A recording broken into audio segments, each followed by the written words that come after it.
नमस्कार दोस्तों, स्वागत है आपका हमारे चैनल दृष्टि स्टडी पॉइंट में। आज की कहानी है मांगे की घड़ी। अगर कहानी अच्छी लगे तो इसको लाइक जरूर करें। अगर चैनल पे पहली बार आप कहानी सुन रहे हैं तो चैनल को सब्सक्राइब कर लें, जिससे कि अगली कहानी का नोटिफिकेशन आपके पास आ सके। आइए सुनते हैं मांगे की घड़ी। मेरी समझ में आज तक ये बात नहीं आई कि लोग ससुराल जाते हैं तो इतनी ठाट बाट से क्यों जाते हैं। आखिर इसका उद्देश्य क्या होता है। हम अगर लखपति तो क्या और रोटियों को मोहताज तो क्या, विवाह तो हो ही चुका है। अब इस ठाट बाट का हमारे ऊपर क्या असर पड़ सकता है। विवाह के पहले तो कुछ काम निकल भी सकता है। हमारी संपन्नता बातचीत पक्की करने में बहुत कुछ सहायक हो सकती है। लेकिन जब विवाह हो गया तो देवी जी हमारे घर का सारा रहस्य तो जान ही गई और निस्संदेह अपने माता पिता से रो रो कर अपने दुर्भाग्य की कथा भी सुनाई होगी। तो हमारा ये ठाट हानि के सिवा लाभ नहीं पहुंचा सकता। फटे हाल देखकर संभव है हमारी सास जी को कुछ दया आ जाए और विदाई के बहाने कोई माकूल रकम हमारे हाथ लग जाए। ये ठाट देखकर तो वह अवश्य समझेंगी कि अब इसका सितारा चमक उठा है, जरूर कहीं ना कहीं से माल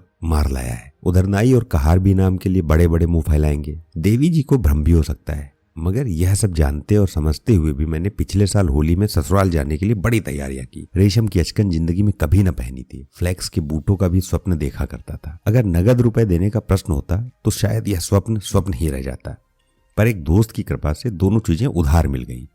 चमड़े का सूटकेस एक मित्र से मांग लिया। दरी फट गई थी तो नई दरी उधार मिल भी सकती थी, लेकिन बिछावन ले जाने के लिए मैंने कोई जरूरत नहीं समझी। अब केवल रिस्ट वॉच की और कमी रह गई थी। यूं तो दोस्तों में कितनों के पास रिस्ट वॉच थी। मेरे सिवाय ऐसे बहुत अभागे कम ही होंगे जिनके पास रिस्ट वॉच ना हो।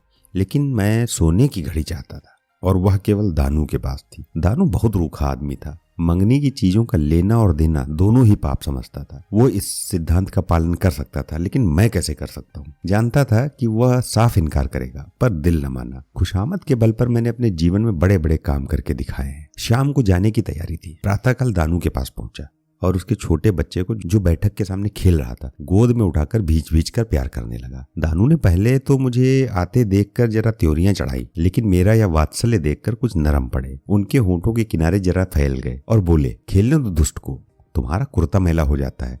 मैं तो इसे छूता भी नहीं। मैंने कृत्रिम तिरस्कार का भाव दिखाकर कहा, मेरा कुर्ता मैला हो रहा है तो हो ना, आपको इसकी क्यों फिक्र। वह ऐसा फूल सा बालक है और उसकी यह कदर। तुम जैसों को तो ईश्वर नाहक ही संतान देता है। तुम्हें भारी मालूम होता है तो लाओ मुझे दे दो। ये कहकर मैंने बालक को कंधे पर बिठा लिया और कोई 15 मिनट तक उचकाता फिरा। बालक खिलखिलाता था और मुझे दम न लेने देता था। यहाँ तक कि दानू ने उसे मेरे कंधे से उतारकर जमीन पर बिठा दिया और बोले, कुछ पान पत्ता तो लाया नहीं, उल्टे सवारी कर बैठा। जा अम्मा से पान बनवा ला। बालक मचल गया। मैंने उसे शांत करने के लिए दानू को हल्के हाथों से 2-3 थाप जमाए और उसकी रिस्ट वॉच से सुसज्जित कलाई पकड़कर बोला, लो बेटा, इनकी घड़ी ले लो, ये बहुत मारा करते हैं तुम्हें। आप तो घड़ी लगाकर बैठे हैं और मुन्ने के पास नहीं है।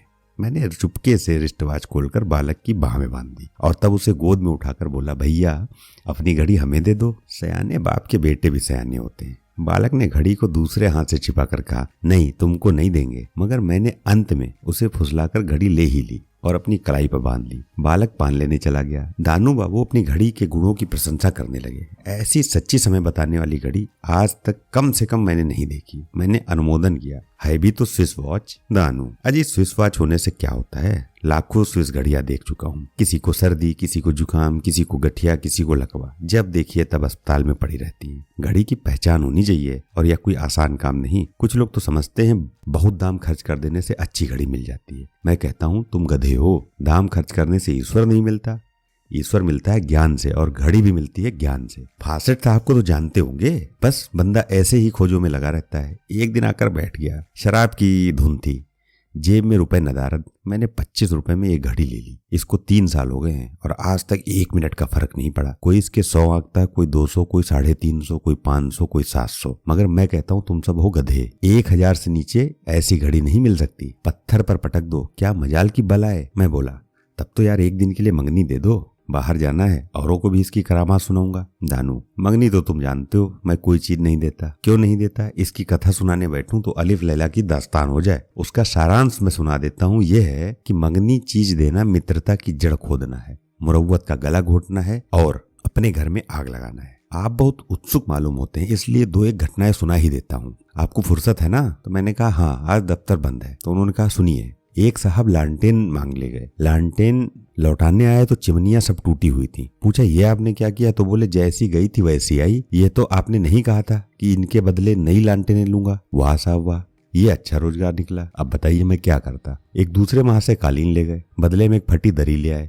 मैंने पूछा तो बोले साहब आपको तो यह दरी मिल भी गई, मैं किसके सामने जाकर रहूं? मेरी 5 कालीनें कहाँ गई पता नहीं है, कोई साहब समेट ले गए। बताइए मैं उनसे क्या कहता। तब से मैंने कान पकड़ लिए कि अब किसी के साथ व्यवहार न करूंगा। सारा शहर मुझे बेमुरव्वत, मक्खी चूस और जाने क्या क्या कहता है, पर मैं परवाह नहीं करता। लेकिन आप बाहर जा रहे हैं और बहुत से आदमियों से आपकी मुलाकात होगी, संभव है कोई इस घड़ी का ग्राहक निकल आए, इसलिए आपके साथ इतनी सख्ती न करूंगा। हाँ, इतनी अवश्य कहूंगा कि मैं इसे निकालना चाहता हूँ और आपसे मुझे सहायता मिलने की पूरी उम्मीद है। अब कोई दाम लगाए तो मुझसे आकर कहिएगा। मैं यहाँ से कलाई पर घड़ी बांधकर चला तो जमीन पर पांव नहीं पड़ रहे थे। घड़ी मिलने की इतनी खुशी न थी, लेकिन जितनी खुशी मुझे मक्खी चूस पे विजय पाने की थी। कैसा फांसा है बच्चों को। वह समझते थे कि मैं ही बड़ा सयाना हूँ, ये नहीं जानते थे कि यहाँ उनके भी गुरु घंटाल बैठे हैं। उसी दिन शाम को मैं ससुराल जा पहुंचा। अब वह गुत्थी खुली कि लोग ससुराल जाते वक्त इतना ठाट बाट क्यों करते हैं। घर में हलचल पड़ गई। मुझ पर किसी की निगाह न थी, सब मेरा साजो सामान देख रहे थे। कहार पानी लेकर दौड़ा, एक साला मिठाई की तस्तरी ले आया, दूसरा पान की तस्तरी ले आया। नाइन झांक कर देख गई और ससुर जी की आंखों में तो ऐसा गर्व झलक रहा था मानो संसार को उनके निर्वाचन कौशल पर सर झुकाना चाहिए। 30 रुपए महीने का नौकर उस वक्त ऐसी शान से बैठा हुआ जैसे बड़े बाबू दफ्तर में बैठते हैं। कहार पंखा जल रहा था, नाइन पाँव धो रही थी, एक साला बिछावन बिछा रहा था, दूसरा धोती लिए खड़ा था कि मैं पैजामा उतारूं। यह सब इसी ठाट बाट की करामात थी। रात को देवी जी ने पूछा, सब रुपए उड़ाया है या अभी कुछ बचा भी है? मेरा सारा प्रोत्साहन शिथिल पड़ गया। न कुशल न प्रेम की कोई बात, बस हाय रुपए जी में आया इसी वक्त उठकर चल दूं। लेकिन चुप कर गया।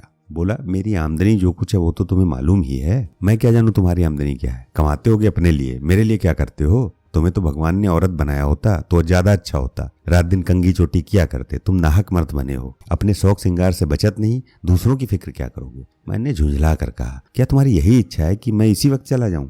देवी जी ने भी त्योरिया चढ़ाकर कहा, चले क्यों नहीं जाते? मैं तो तुम्हें बुलाने नहीं गई थी, या मेरे लिए कोई रोकड़ा लाए हो? मैंने चिंतित स्वर में कहा, तुम्हारी निगाह में प्रेम का कोई मूल्य नहीं है, जो कुछ है वह रोकड़ ही है। देवी जी ने फिर त्योरिया चढ़ाते हुए कहा, प्रेम अपने आप से करते होगे, मुझसे नहीं करते। तुम्हें पहले तो यह शिकायत कभी नहीं होती थी। इससे यह तुमको तो मालूम हो गया होगा मैं पैसे की परवाह नहीं करती, लेकिन देखती हूँ कि ज्यों ज्यों तुम्हारी दशा सुधर रही है तुम्हारा हृदय भी बदल रहा है। इससे तो यही अच्छा था कि तुम्हारी वही दशा बनी रहती। तुम्हारे साथ उपवास कर सकती हूँ, फटे चिथड़े पहनकर दिन काट सकती हूँ, लेकिन यह नहीं हो सकता कि तुम चैन करो और मैं मैके में पड़ी भाग्य को रोया करूं। मेरा प्रेम उतना सहनशील नहीं है। सालों और नौकरों ने जो मेरा आदर सम्मान किया था उसे देखकर मैं ठाट बाट पर फूला न समाया था। अब यहाँ मेरी जो अवहेलना हो रही थी उसे देखकर मैं पछता रहा था कि व्यर्थ ही स्वांग भरा। अगर साधारण कपड़े पहने होते, रोनी सूरत बनाया आता तो बाहर वाले चाहे अनादर ही करते, लेकिन देवी जी प्रसन्न रहती। पर अब तो भूल हो गई। देवी जी की बातों पर मैंने गौर किया तो मुझे उनसे सहानुभूति हो गई। यदि देवी जी पुरुष होती और मैं उनकी स्त्री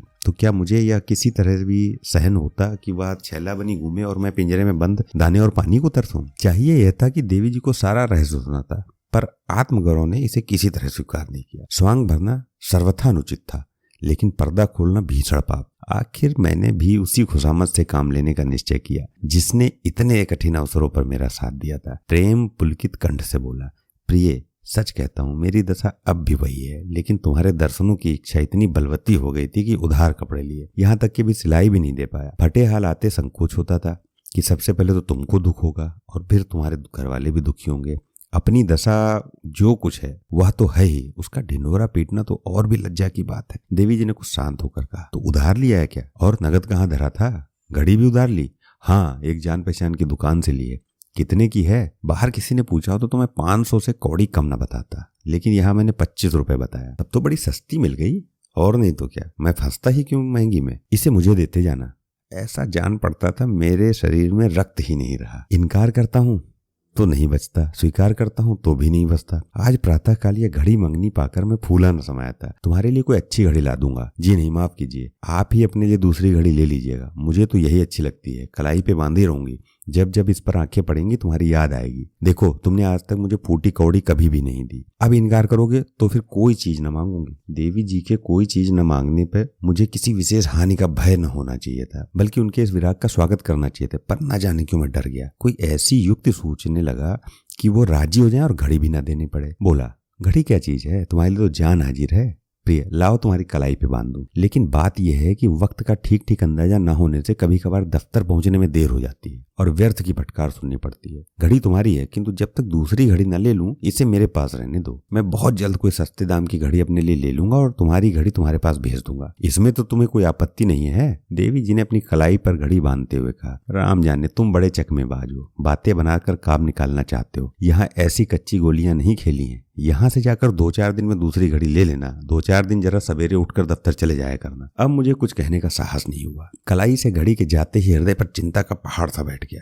ससुराल में 2 दिन रहा, पर उदास और चिंतित। दानू बाबू को क्या जवाब दूंगा? यह प्रश्न किसी गुप्त वेदना की बात मेरे चित्त को महसूसता रहा। घर पहुंचकर जब मैंने सजल नेत्रों से दानू बाबू से कहा, घड़ी तो कहीं खो गई, तो खेद या सहानुभूति का एक शब्द भी मुंह से निकलने के बदले उन्होंने बड़ी निर्दयता से कहा, इसीलिए मैं तुम्हें घड़ी न देना चाहता था। आखिर वही हुआ जिसकी मुझे शंका थी। मेरे पास वह घड़ी 3 साल रही, एक दिन भी इधर उधर न हुई। तुमने 3 दिन में वाराना कर दिया। आखिर कहाँ गए थे? मैं तो डर रहा था कि दानू बाबू न जाने कितनी घुड़कियां सुनाएंगे। उनकी ये क्षमाशीलता देखकर मेरी जान में जान आई। बोला, जरा ससुराल गया था। तो भाभी को लिवा लाए? जी, भाभी को लिवा लाता। अपनी गुजर तो होती नहीं है, भाभी को लिवा लाता। आखिर तुम इतना कमाते हो, करते क्या हो उसका? कमाता हूँ अपना सिर, 30 रुपए महीने का नौकर हूँ, तो 300 रुपए खर्च कर डालते हो। क्या 30 रुपए मेरे लिए बहुत है? जब तुम्हारी कुल आमदनी 30 रुपए है तो यह सब अपने ऊपर खर्च करने का अधिकार तुम्हें नहीं है। बीवी कब तक मायके में पड़ी रहेगी? जब तक और तरक्की नहीं होती तब तक मजबूरी है। कैसे बुलाऊं? और तरक्की अगर 2-4 साल ना हो तो शाबाश, तब तो तुम्हारी पीठ ठोकनी चाहिए। और कुछ काम क्यों नहीं करते?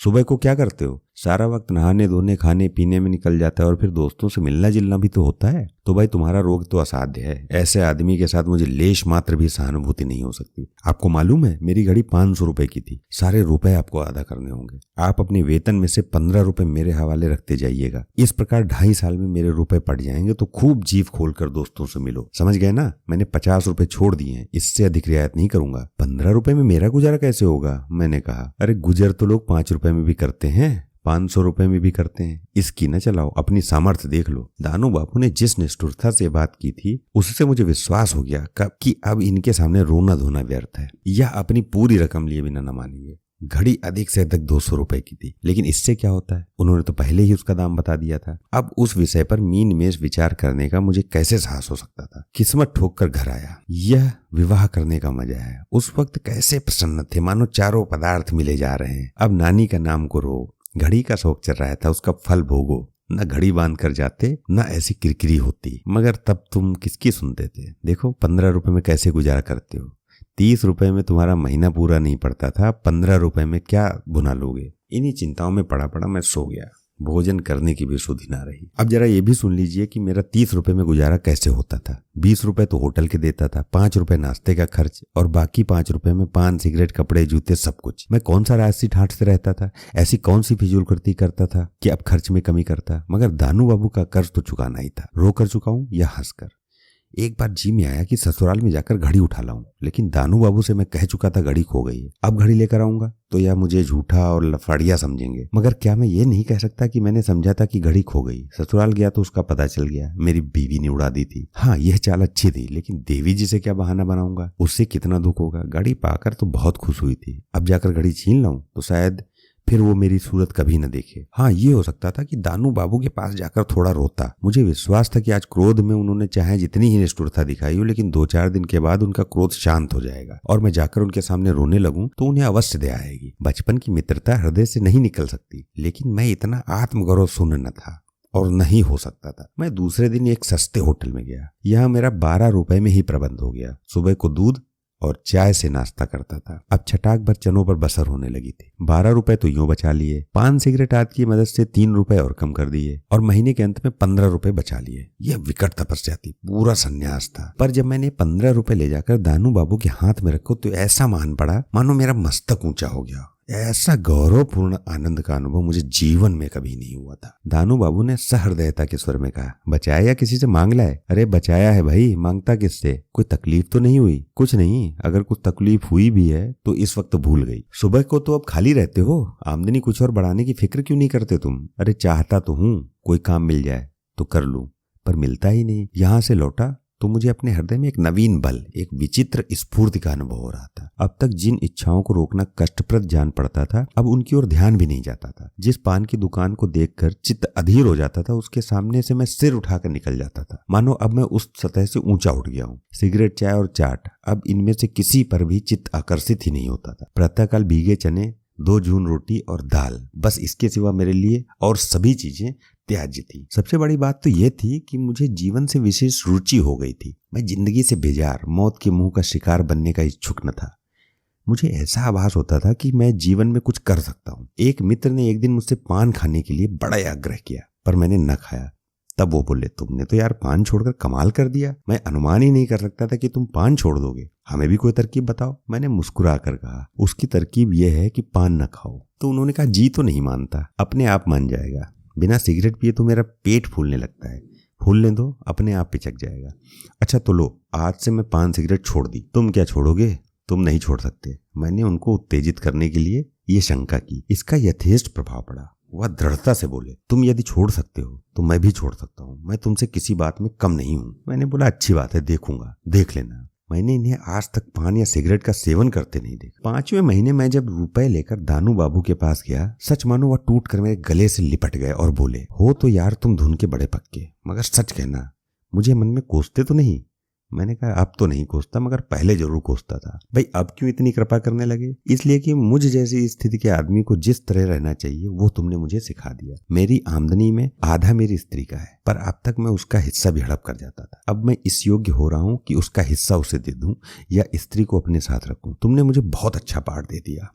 अगर तुम्हारी आमदनी कुछ बढ़ जाए तो फिर क्या उसी तरह तुम रहने लगोगे? तो मैंने कहा, नहीं, कदापि नहीं, अपनी स्त्री को बुला लूंगा। अच्छा तो खुश हो जाओ, तुम्हारी तरक्की हो गई। मैंने अविश्वास के भाव से कहा, मेरी तरक्की? अभी क्या होगी? अभी मुझसे पहले के लोग नाक रगड़ रहे हैं। कहता हूँ मान जाओ, मुझसे तुम्हारे बड़े बाबू कह रहे थे। मुझे अब भी विश्वास न आया, पर मारे कुतूहल के पेट में चूहे दौड़ रहे थे। उधर दानू बाबू अपने घर गए, इधर मैं अपने बड़े बाबू के घर पहुंचा। बड़े बाबू अपनी बकरी धो रहे थे। मुझे देखा तो झेपते हुए बोले, क्या करे भाई, आज ग्वाला नहीं आया इसलिए बला गले पड़ी है, चलो बैठो। मैं कमरे में जाकर बैठा।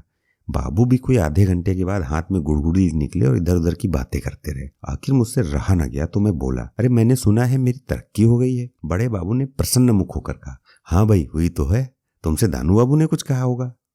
जी हाँ, अभी कहा है, मगर मेरा नंबर तो अभी नहीं आया। तरक्की कैसे हो गई ये न पूछो, अफसर की निगाह चाहिए, नंबर शंबर कौन देखता है। लेकिन आखिर मुझे किसकी जगह मिली? अभी कोई तरक्की का मौका भी तो नहीं।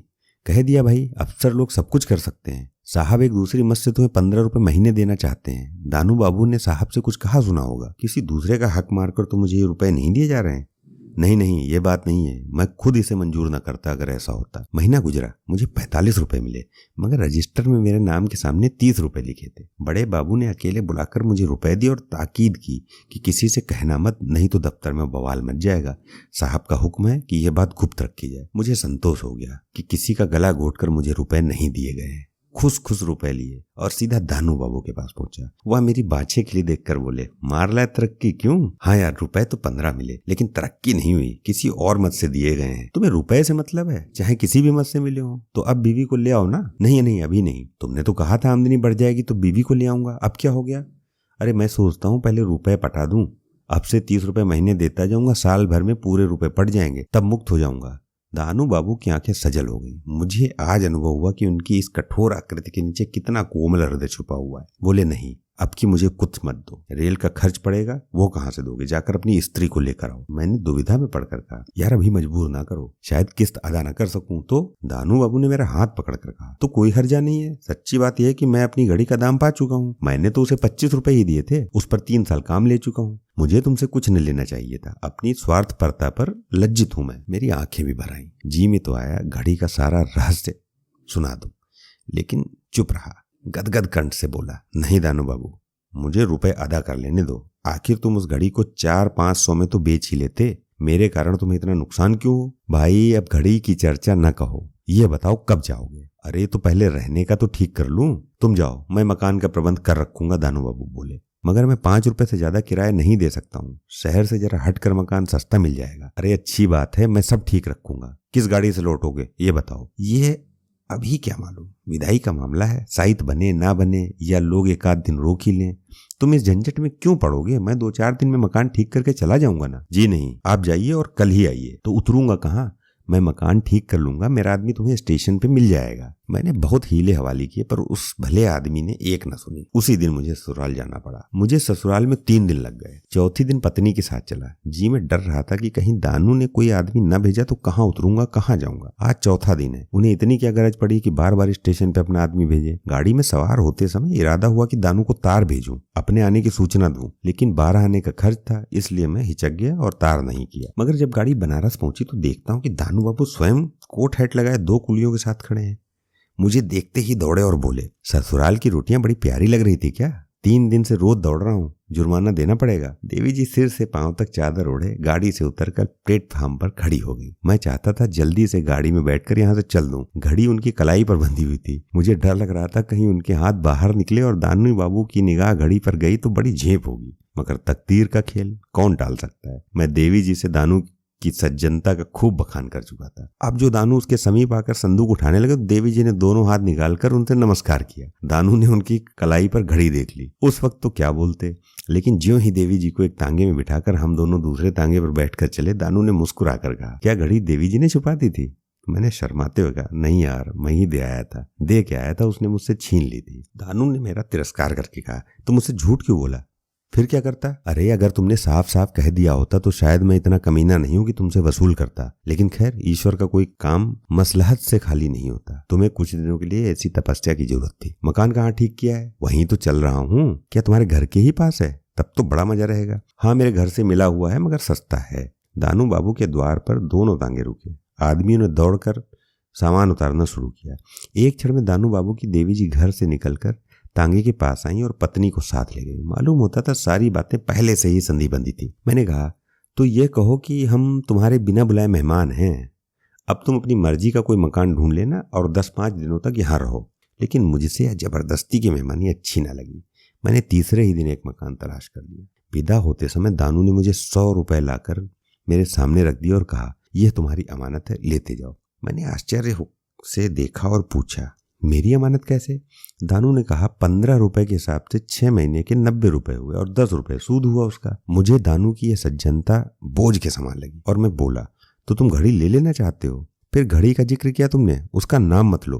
तुम मुझे चारों ओर से दबाना चाहते हो? हाँ, मैं दबाना चाहता हूँ। दानू बाबू बोले, तुम्हें आदमी बना देना चाहता हूँ, नहीं तो तुम उम्र भर यहाँ होटल की रोटियां तोड़ते और तुम्हारी देवी जी बैठी तुम्हारे नाम को रोती।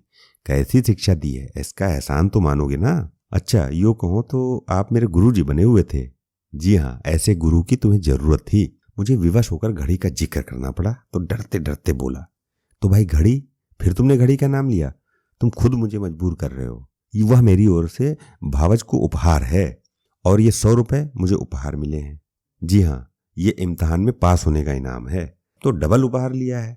तुम्हारी तकदीर अच्छी है, क्या करूं? मैं रुपए यूं न लेता, पर दानू बाबू ने मेरी जेब में डाल दिए तो लेने पड़े। मैंने सेविंग बैंक में जमा कर दिए। 10 रुपए महीने पे मकान लिया था, 30 रुपए महीने खर्च करता था, 5 रुपए बचने लगे। अब मुझे मालूम हुआ कि दानू बाबू ने मुझे 6 महीने ये तपस्या न कराई होती तो सचमुच में न जाने कितने दिनों तक देवी जी को मैके में रहने देता। उसी तपस्या की बरकत थी कि आराम से जिंदगी कट रही थी, ऊपर से कुछ ना कुछ जमा हो जाता था। मगर घड़ी का किस्सा मैंने आज तक देवी जी से नहीं कहा। 5वें महीने में मेरी तरक्की का नंबर आया, तरक्की का परवान मिला। मैं सोच रहा था कि देखूं अब की दूसरी मद वाले 15 रुपए मिलते हैं या नहीं। पहली तारीख को वेतन मिला, वही 45 रुपए। मैं एक क्षण खड़ा रहा कि शायद बड़े बाबू दूसरी मद वाले रुपए भी दें। जब और लोग अपने अपने वेतन लेकर चले गए तो बड़े बाबू बोले, क्या अभी लालच घेरे हुए, अब और कुछ ना मिलेगा? मैंने लज्जित होकर कहा, जी नहीं, इस ख्याल से नहीं खड़ा हूँ। साहब ने इतने दिनों परवरिश की है कि यह थोड़ा है, मगर कम से कम इतना तो बता दीजिए कि यह किस मद से रुपया दिया जाता था। बड़े बाबू, पूछकर क्या करोगे? कुछ नहीं, यूं ही जानने को जी कर रहा है। जाकर दानू बाबू से पूछो। दफ्तर का हाल दानू बाबू क्या जान सकते हैं? नहीं, ये हाल वही जानते हैं। मैंने बाहर आकर एक तांगा किया और दानू के पास पहुंचा। आज पूरे 10 महीने के बाद मैंने तांगा किराए पर किया। इस रहस्य को जानने के लिए मेरा दम घुटा जा रहा था। दिल में तय कर लिया था कि अगर बच्चों ने यह षड्यंत्र रचा होगा तो बुरी तरह खबर लूंगा। आप बागीचे में टहल रहे थे, मुझे देखकर तो घबरा गए और बोले, कुशल तो है, कहाँ से भागे आते हो? मैंने कृत्रिम क्रोध दिखाकर कहा, मेरे यहाँ तो कुशल है, लेकिन तुम्हारी कुशल नहीं।